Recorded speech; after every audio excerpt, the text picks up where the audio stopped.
I'm gonna turn Hello Kitty into these adorable and delicious steamed buns. So let's get started. So we're gonna start with the filling first. So I have some ground pork and I'm gonna pop that into a bowl with some finely chopped cabbage and some green onion. And why is this bowl too small? This seems pretty obvious. I don't know why I didn't see that when I was prepping. Into the bigger bowl they go.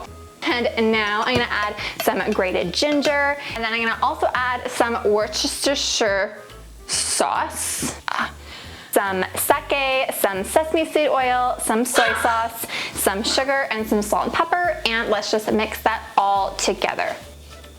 And then I'm just gonna cover that with a sheet of plastic wrap and pop it into the fridge while we make the bread dough. So for the buns, I have some flour. This is just regular all-purpose flour. And to it, I'm gonna add some baking powder, some sugar, and some salt.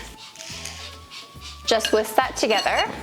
And then I'm gonna add some vegetable oil and gradually add some water until it becomes a nice little ball of dough.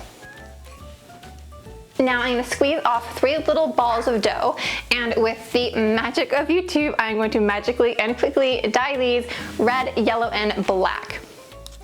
And I'm sure you can guess what part of Hello Kitty these little balls of dough are for. But I'm gonna get a damp dish towel and cover all the little balls of dough for half an hour just for the dough to rest. So I'm gonna divide the main dough into 6 balls. And working with 1 ball at a time, I'm just gonna stretch it into a large-ish disc shape. Pop a dollop of filling into the middle and stretch it around the filling. You have to pinch it quite firmly for like each sides of the dough to stick together, but you wanna do that because we don't want our Hello Kitties to like explode when they're steaming. Then I'm gonna pop these onto little squares of wax paper.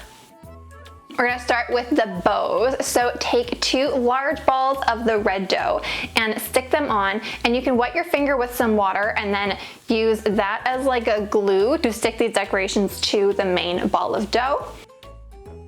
Then I'm gonna make her eyes with the black dough and her nose with the yellow dough. And now she's ready to go into her steam room. So because I'm wildly impatient, I've pre-boiled some water because I don't want to wait for the water to boil, and I feel like it is faster when I do it this way. I'm gonna pop that on the stove, and when that water comes to a boil again, pop our little steamer on top, put the lid on top, and we're gonna steam her for 15 minutes. And now it is time to taste.